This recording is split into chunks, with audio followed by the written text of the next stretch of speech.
The head coaching cycle is continuing, and when we focus on the Pittsburgh Steelers, there is a guy by the name of Mike McCarthy who is now being considered a strong candidate. So, in today's episode, we have to talk about if Mike McCarthy is a good option for the Pittsburgh Steelers. And then on the back end of today's episode, we're going to talk about the matchup between the New England Patriots and the Denver Broncos and what is the biggest concern for me when it comes to the Patriots heading into the matchup. Y'all know we're going to talk about it, break it all down, but you got to hit the music first. Welcome to your number one spot for all NFL news and content, NFL Central.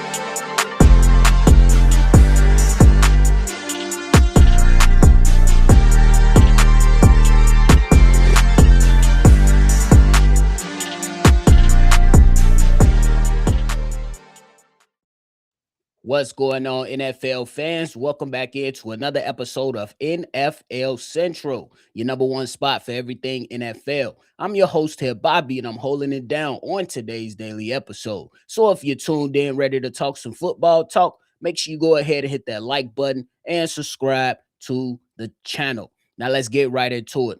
We know that the Pittsburgh Steelers, Mike Tomlin, stepped down from the organization, and the Pittsburgh Steelers are currently on their hunt or starting their search to look for their next head coach after so many years, over a decade now, with having Mike Tomlin leading the charge for the Pittsburgh Steelers. We know that the issue has been the Pittsburgh Steelers not quite being a team to win playoff games, even though they've been a team to not have a losing season under Mike Tomlin's tenure. And the name that has come up for the Pittsburgh Steelers is now, and what is now being considered a strong candidate, is Mike McCarthy. Mike McCarthy is an interesting guy. This is a guy that, was just coaching with the Dallas Cowboys and previously a long tenure with the Green Bay Packers. Just want to provide some context and say he did not get fired from the Dallas Cowboys. He elected to walk away because we know in Jerry's world,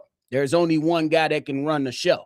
But when it comes to Mike McCarthy and you look at his overall record, it's a impressive record of winning with two different organizations. With the Green Bay Packers, Mike McCarthy was 125-77 and got himself a Super Bowl while in Green Bay. And then with the Dallas Cowboys, he was 49-35 with three consecutive seasons of winning, of going 12-5.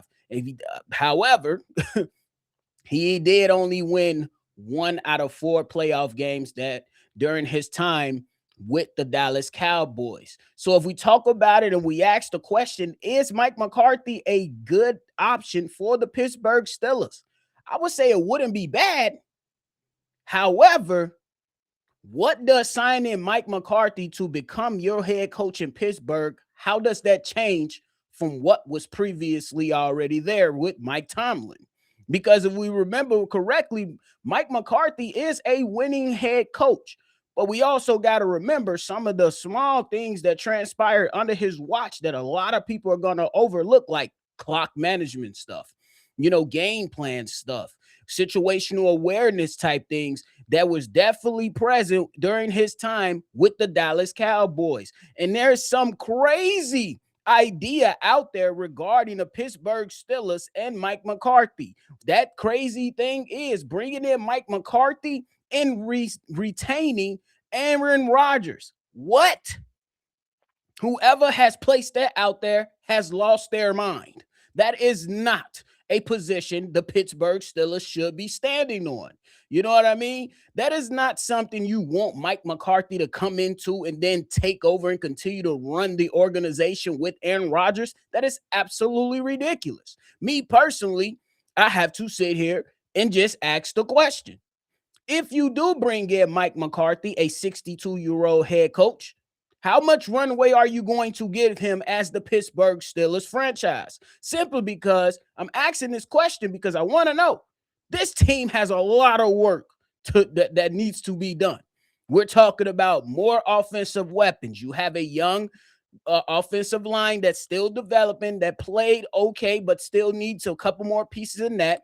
You need some more skill position guys. I feel like you have a good tight end in Freiermuth, but you definitely need some reassurances with your wide receiver group. You have some decent running backs in there, but one of their draft picks in Caleb Johnson out of Iowa he basically fell out of the rotation as a running back, so you need another running back.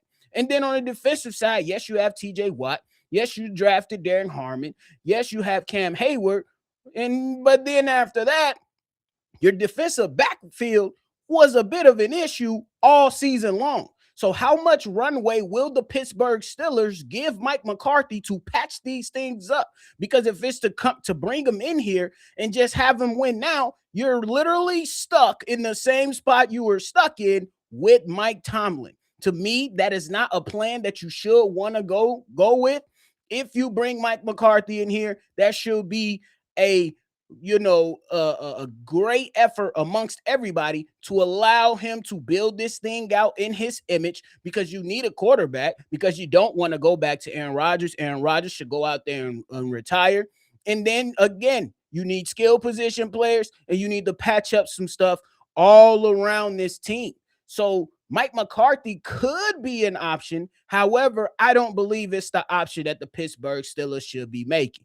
If you asking me, I feel like Mike McCarthy is better suited of taking a Buffalo Bills job. Don't necessarily know how they feel about that, but that is a team that's way more ready than the Pittsburgh Steelers because of the quarterback spot. And considering that Mike McCarthy may not coach into his 70s. Maybe he will, maybe he won't. Who knows?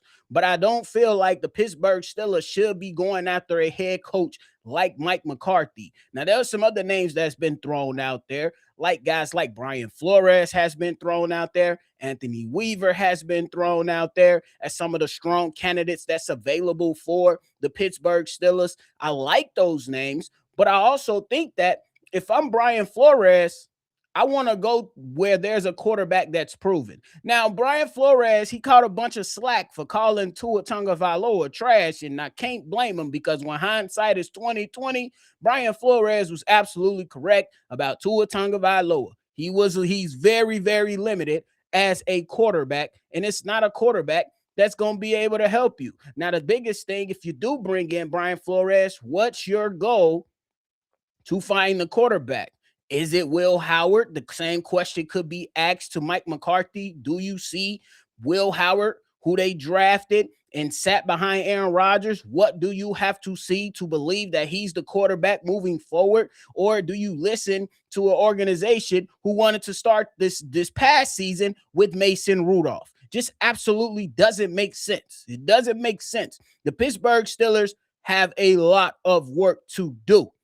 So, depending on who they hire as their head coach, you have to give them a runway to turn things around. And I'm just not sure if Mike McCarthy is ready to do that. Maybe he is. Maybe you give him a 4-year deal, maybe a 5-year deal. Don't necessarily know if that's the route that you want to go, but you allow him to create the team in his quote-unquote image, and you can see where it goes from there. And here's another thing that I just thought about right now as we're having this conversation. Has Mike McCarthy had a team that was quote-unquote tough? My Pittsburgh Steelers fans, has Mike McCarthy ever had a team that was considered tough?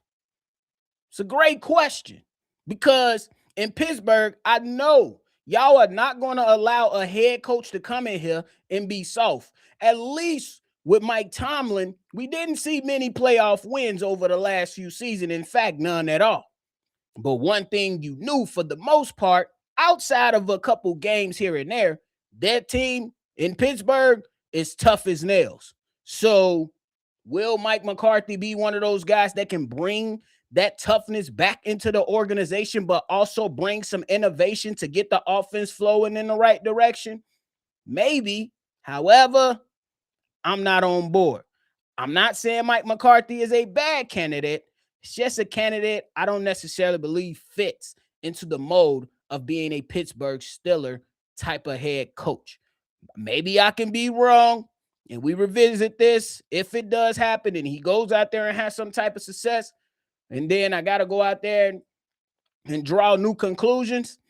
But as it currently stands, Mike McCarthy, though he is a good head coach, I just don't see him being the right head coach for the Pittsburgh Steelers. Y'all let me know how y'all feeling about that down below. Now, before we get up out of here, I want to talk about the New England Patriots and my biggest concern in their matchup versus the Broncos. On the Broncos side, we look at the Broncos and we say, hey, can Jarrett Stidham go out there and do something for this Denver Broncos team versus the New England Patriots, consider he hasn't started over a number of years. But he is one of those backup quarterbacks that a lot of people seem to like. I don't know. We'll see what happens. But my biggest concern for the New England Patriots coming into this matchup versus the Denver Broncos is Will Campbell. My number one concern for the New England Patriots in their matchup versus the Denver Broncos is Will Campbell. Simply because though the stats may not be that bad, with only 26 pressures allowed and 5 sacks given up over the season, he has struggled versus some of the better defensive pass rushing teams all season long. And now in this matchup coming up on Sunday, we have Will Campbell, who's going to be going against a defense that understands how to get after the quarterback. One of my favorite players throughout the league, even though I'm not necessarily a fan of the team, just a fan of the sport and certain players around the league, Nick Bonito. Oh my God. A force to be reckoned with this season. Nick Bonito, 14 sacks, 76 pressures on the season, and a 24% pass rush win rate. My God, is that guy vicious. So along with Will Campbell, we got to consider how would they be able to help him block, or what can he do versus the one-on-ones. We seen him go out there and struggle versus some of the more dynamic pass rushers in the league. So can Will Campbell come out and handle all of that? Yeah, I'm pretty sure he pretty much can, but he struggled a little bit last week versus Will Anderson. Now you got to go up against another premier pass rusher, Nick Bonito. Are you going to be able to handle that type of pass rush? Will Campbell is the number one thing. Because if we looking at the pass rush and we looking at Drake May has been a fumbling machine in the playoffs. He fumbled 6 times with three of the 6 fumbles lost, and he has thrown 2 interceptions. Could be contributed to the pressure that's being allowed, but some of them could be contributed to Drake May himself. I'm not trying to go out there and say that these guys can't do it. Just pretty much saying that this is my biggest concern for the New England Patriots, because the New England Patriots versus the Houston Texans, the Patriots defense was humming. But the pass rush that was getting after the offensive line, more specifically Will Campbell, it was very visible. He was struggling a little bit. So the idea is, can the New England Patriots come in and help Will Campbell as much as possible? And can Will Campbell hold up on his own well enough to not allow this Denver Broncos defensive line to wreck this game? Because regardless if we're looking at Jarrett Stidham as being a backup, we know good defenses can help keep games short when it comes to the scoring points, and good defenses can get takeaways to generate points, especially considering that Drake May has turned over the ball this much in the playoffs thus far. Drake May can ball out, though. I'm not even going to hold you. He can absolutely ball out. But there has been some instances to where we're like, Drake May, what you doing? And then there's also some instances to where we looking at Will Campbell like, help. Somebody help this man. So that's my biggest concern. I think it's going to be a hell of a game. I don't necessarily believe that it's going to be a high-scoring game. I think that the Denver Broncos defense is going to bring their A game. I believe the Patriots defense and their offense is going to bring their A game. But there will be some difficult things throughout this matchup for both teams to just completely light up the scoreboard. There will be some moves down the field, but I think it's going to be a low-scoring game. But we'll see what ultimately happens. We'll see what ultimately happens. I think it's gonna be a fun matchup, bro. I think that when you look at Stephon Diggs versus Pat Surtain, that's gonna be lit. That's gonna be one of the better matchups that I'm gonna be watching for sure. And then I'm interested to see what Jared Stidham does. I'm always rooted for the underdog. He's the underdog in this. My team is at home. We chilling. We just lost last week. I have no dogs in this fight. I'm just hoping that we get a spectacular football game, and then we can just go ahead and see who's going to punch their ticket to the Super Bowl in a couple weeks. I'm interested. I'm excited. I love talking about this stuff. And yeah, man, we're going to see what happens. But hey, y'all let me know what your thoughts is.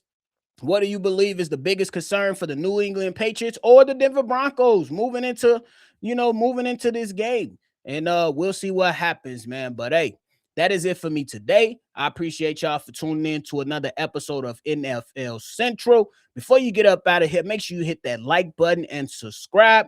I appreciate y'all. Make sure you always love football, and y'all already know I'm going to catch y'all on the next one for sure. Peace. This has been a presentation